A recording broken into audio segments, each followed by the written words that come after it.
Selamat pagi Bapak, Ibu, dan saudara-saudara yang terkasih di dalam Tuhan Yesus Kristus. Kita kembali di dalam persekutuan doa pagi, dan sebelum kita bersama-sama merenungkan bagian dari firman Tuhan, dan kita juga nanti akan menaikkan doa syafaat kita, mari kita bersama-sama memuji Tuhan dari NKB 202, bait pertama dan keempat. Genta Injil bergaung.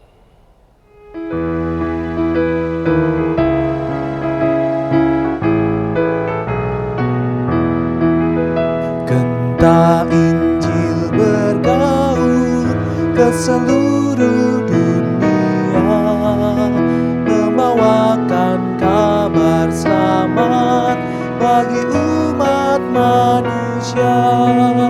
Besarlah kasih-Mu yang mengutus putranya, agar orang yang percaya dapat hidup selamanya.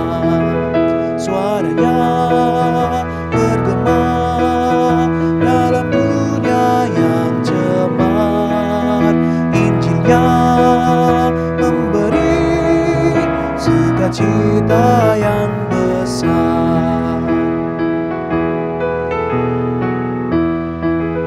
Genta Injil bergaung, diwartakannya terus tentang kasih yang sempurna karena kurban penebus. Berikan wartanya bagi insan dunia, sudah lahir Kristus Tuhan, juru selamat manusia. Suaranya bergema dalam dunia yang cemar. Injilnya memberi sukacita yang besar.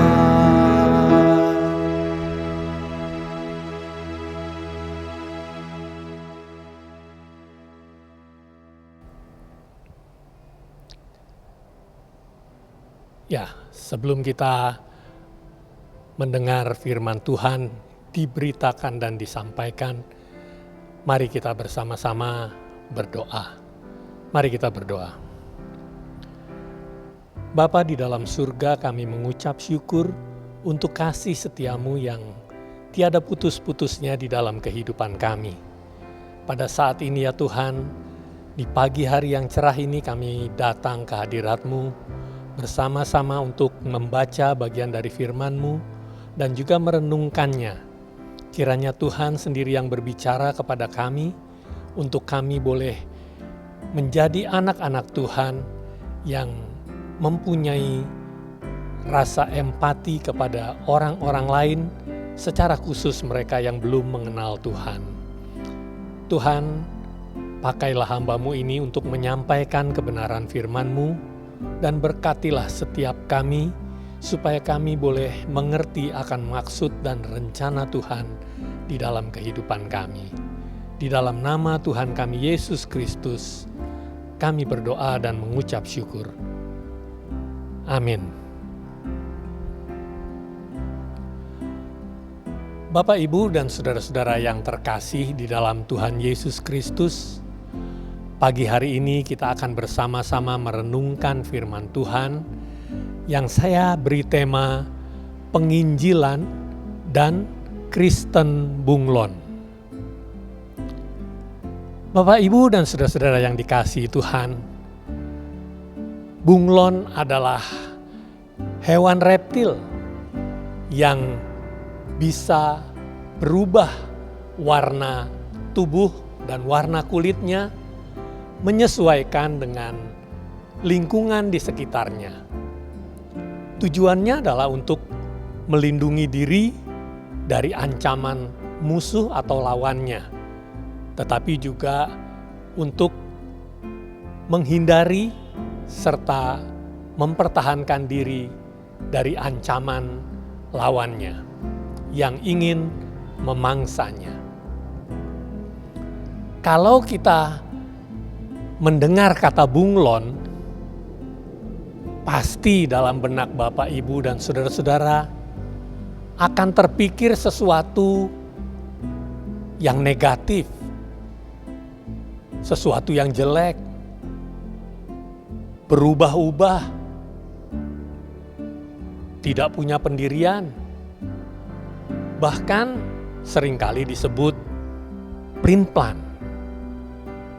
Nah, istilah Kristen bunglon mungkin Bapak Ibu juga baru pertama kali mendengarnya.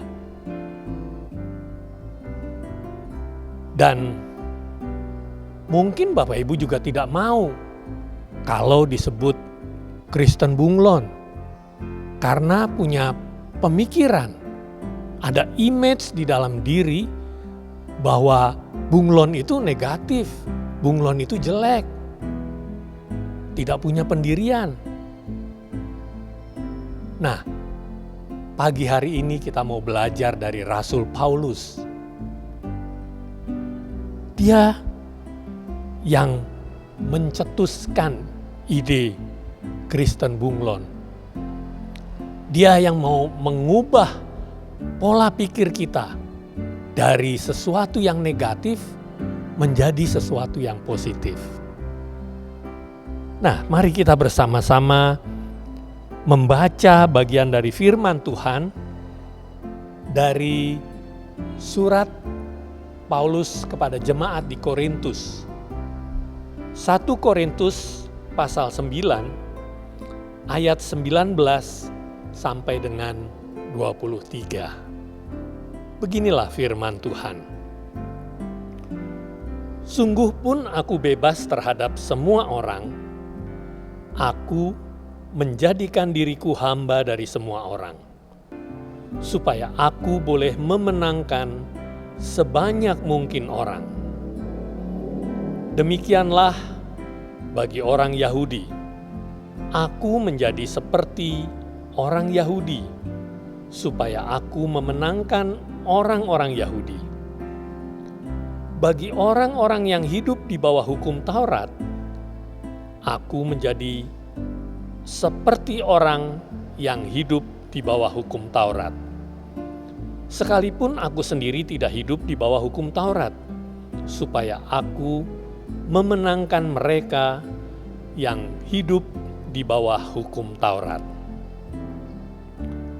Bagi orang-orang yang tidak hidup di bawah hukum Taurat, aku menjadi seperti orang yang tidak hidup di bawah hukum Taurat. Sekalipun aku tidak hidup di luar hukum Allah, karena aku hidup di bawah hukum Kristus, supaya aku memenangkan mereka yang tidak hidup di bawah hukum Taurat. Bagi orang-orang yang lemah, aku menjadi seperti orang yang lemah, supaya aku dapat menyelamatkan mereka yang lemah. Bagi semua orang, aku menjadi segala-galanya, supaya aku mendapat sedapat mungkin memenangkan beberapa orang dari antara mereka. Segala sesuatu ini aku lakukan karena Injil, supaya aku mendapat bagian dalamnya. Demikianlah pembacaan firman Tuhan yang menjadi renungan kita pada pagi hari ini.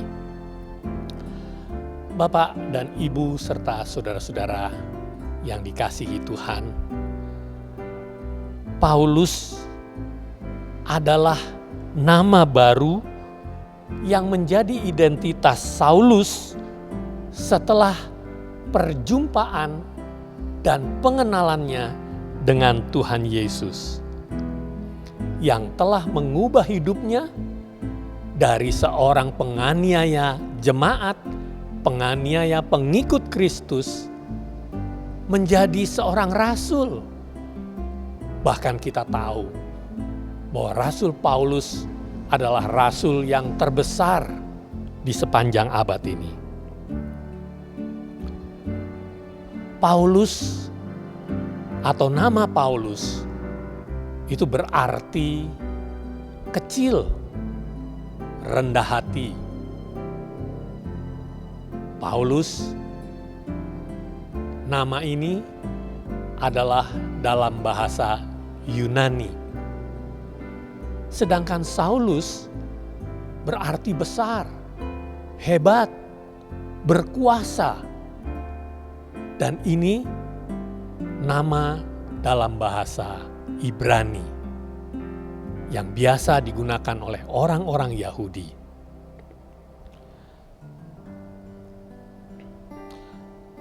Paulus sudah merasakan bagaimana Tuhan menjamah dia. Tuhan mengubah hidupnya. Dia merasa tidak layak, yang seharusnya dihukum akibat perbuatannya. Namun karena kasih dan kemurahan Tuhan, dia memperoleh keselamatan. Dan itulah yang menyebabkan Paulus tidak bisa tinggal diam terhadap orang-orang yang masih ada di dalam kegelapan, terhadap orang-orang yang masih hidup di dalam dosa, yang belum mengenal Yesus dan belum menerima kasih karunia dan keselamatan dari Tuhan. Oleh karena itu, Rasul Paulus melakukan segala sesuatu yang tadi kita baca bersama-sama dengan cara, dengan strategi dan misinya untuk memenangkan sebanyak mungkin orang bagi Kristus. Seperti Yesus yang sudah menyelamatkan dirinya, Rasul Paulus mempunyai hati yang sungguh ingin juga memenangkan orang-orang banyak. Sehingga dia berkata di dalam suratnya tadi, bagi orang Yahudi, aku menjadi seperti orang Yahudi. Bagi orang yang hidup di bawah hukum Taurat, aku menjadi seperti orang yang hidup di bawah hukum Taurat. Dan bagi orang yang hidup tidak di bawah hukum Taurat, Rasul Paulus juga mengatakan, aku menjadi seperti orang yang tidak hidup di bawah hukum Taurat. Bahkan Rasul Paulus juga mengatakan, bagi orang-orang yang lemah, aku menjadi seperti orang yang lemah. Supaya apa? Tujuannya adalah untuk memenangkan sebanyak mungkin orang. Paulus menyesuaikan dirinya dengan orang-orang yang dihadapinya. Dia menyesuaikan dengan keadaan orang-orang yang dihadapinya itu. Bahkan dia mempunyai rasa empati yang begitu besar. Bagi orang yang menderita, dia ikut menderita. Bagi orang yang bersuka cita bergembira, dia ikut bergembira. Seperti yang dia tuliskan juga kepada jemaat di Roma. Dalam surat Roma pasal 12 ayat 15. Bersukacitalah dengan orang yang bersukacita. Dan menangislah dengan orang yang menangis. Saudaraku, keberhasilan penginjilan salah satu faktornya adalah dengan menerapkan strategi Kristen bunglon dan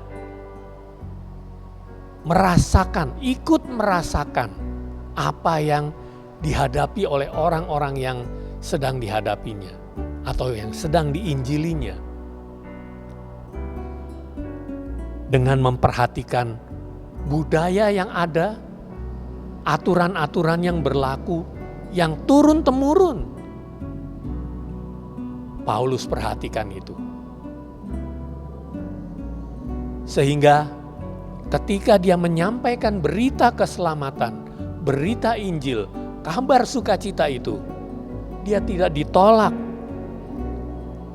Sebaliknya, kalau kita mengabaikan semua itu di dalam penginjilan, niscaya kita akan ditolak.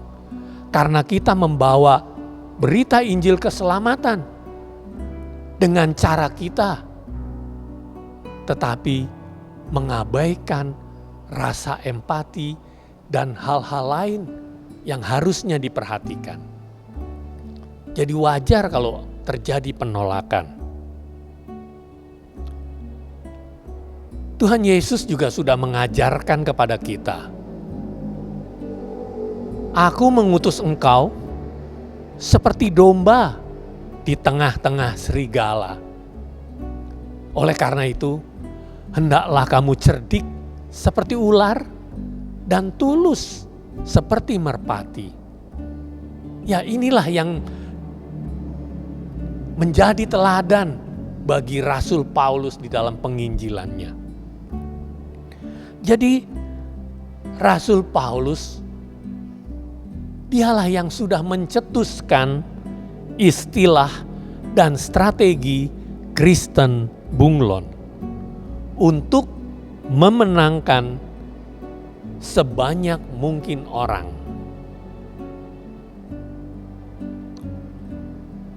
Dengan memperhatikan dan ikut merasakan, ikut memahami keberadaan orang yang dihadapinya. Bunglon bukan berarti sama dengan mereka. Bunglon bukan berarti serupa, persis seperti mereka. Tetapi yang Rasul Paulus sampaikan, bunglon itu menjadi seperti mereka dengan menempatkan diri dan ikut merasakan serta memahami keberadaan orang-orang yang dihadapinya.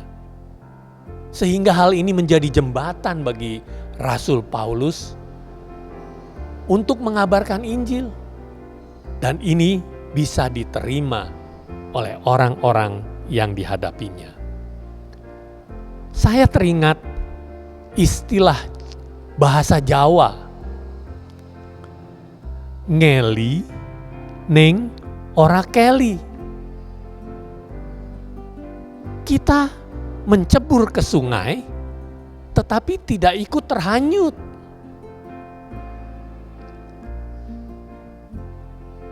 Kita harus menjadi garam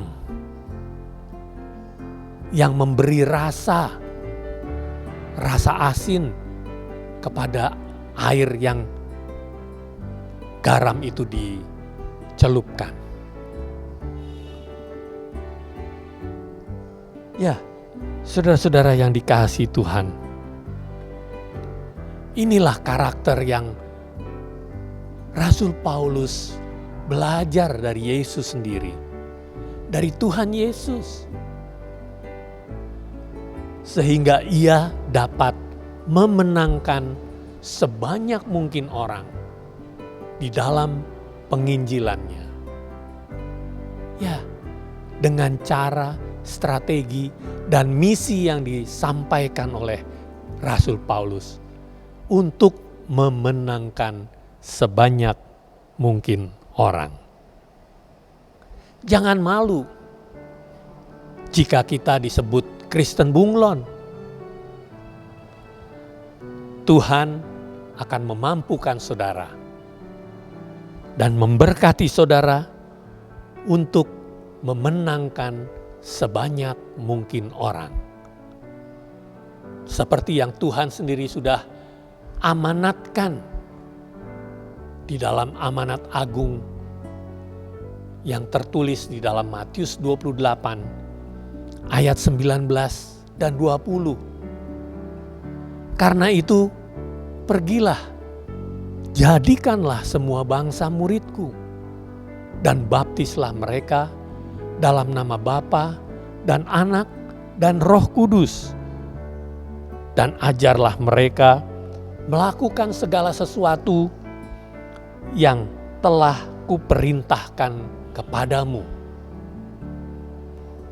Dan ketahuilah, aku menyertai kamu senantiasa sampai kepada akhir zaman. Amin.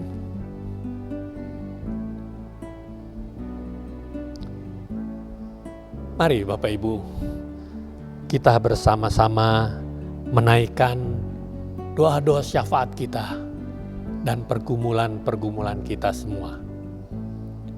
Mari kita berdoa.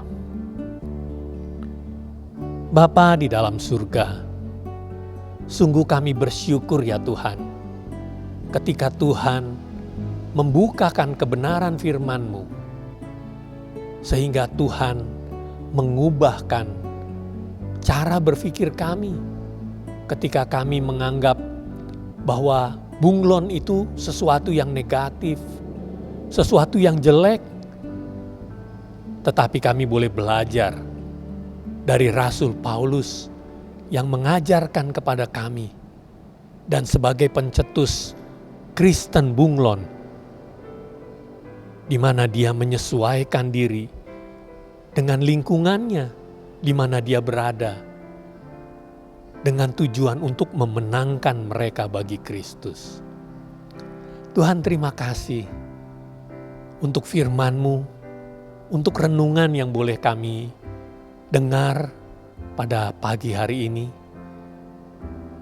Dan biarlah kami boleh diubah oleh Tuhan, sehingga segala apa yang selama ini kami pikirkan dengan cara yang negatif, pandangan yang jelek, Tuhan ubah. Bahkan Tuhan pakai menjadi cara, menjadi strategi di dalam misi penginjilan yang Tuhan berikan kepada kami sebagai anak-anak-Mu yang sudah Tuhan selamatkan. Terima kasih Tuhan untuk firman-Mu. Biarlah ini boleh kami terapkan di dalam kehidupan kami untuk memenangkan sebanyak mungkin orang bagi Kristus. Bapa di dalam surga, saat pagi ini kami masih ada di dalam pergumulan di seluruh dunia, dan secara khusus di Indonesia, ketika kami masih menghadapi pandemi COVID-19 yang masih terus menimbulkan penularan di mana-mana. Tuhan, tolonglah sadarkan kami semua Tuhan, bahwa virus COVID ini benar-benar ada dan ada di sekitar kami. Tuhan, ajarkan dan ingatkan kami selalu ya Tuhan, untuk kami menjalankan protokol kesehatan yang diterapkan oleh pemerintah, untuk mentaatinya, sehingga proses penyebaran penularan ini dapat terhambat. Terima kasih Tuhan.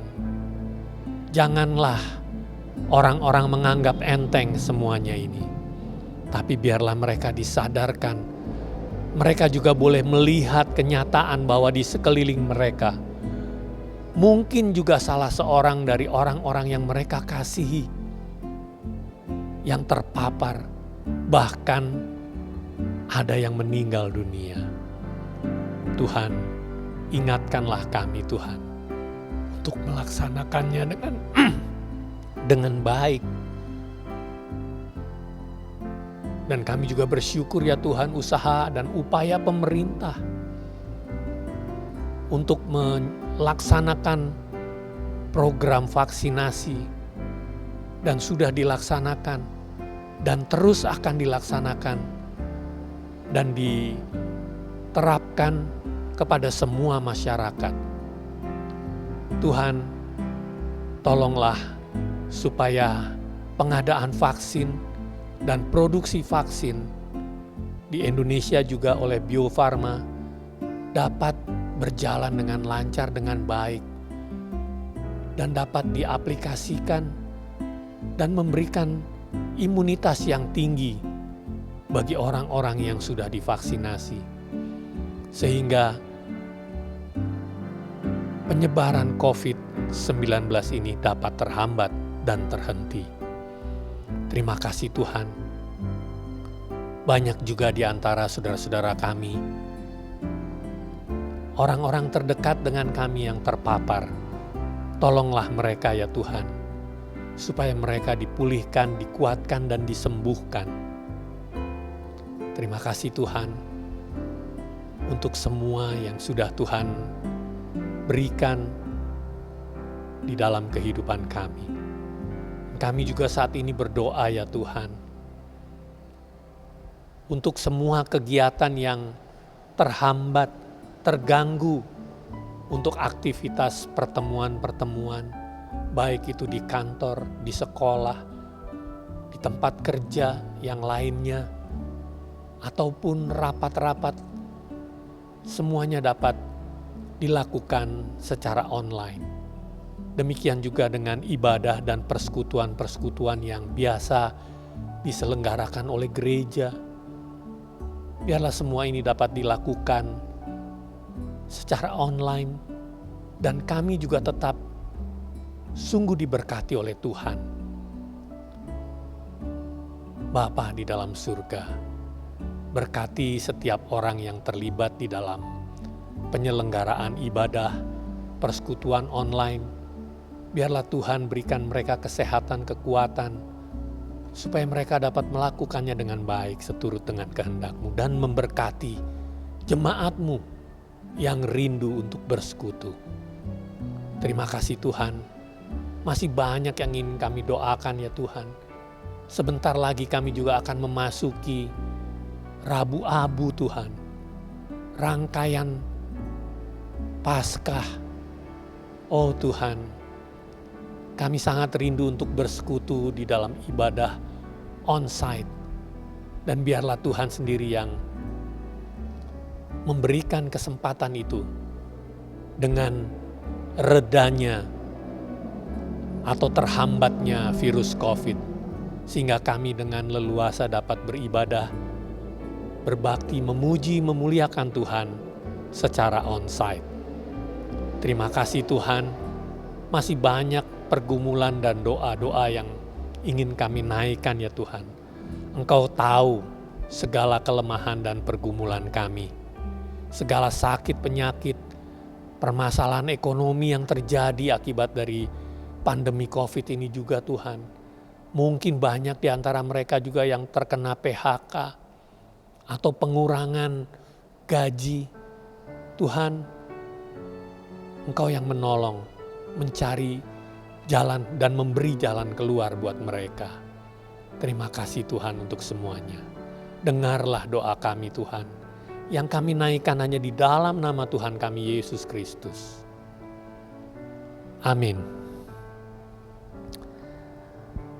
Bapak, Ibu, dan saudara-saudara sekalian yang dikasihi Tuhan, kita sudah memasuki akhir dari persekutuan doa pagi ini. Mari, selamat beraktivitas, selamat memenangkan jiwa-jiwa bagi Tuhan. Dan sebelum kita berpisah di dalam persekutuan doa pagi ini, mari kita naikkan pujian, Berikanku Hatimu.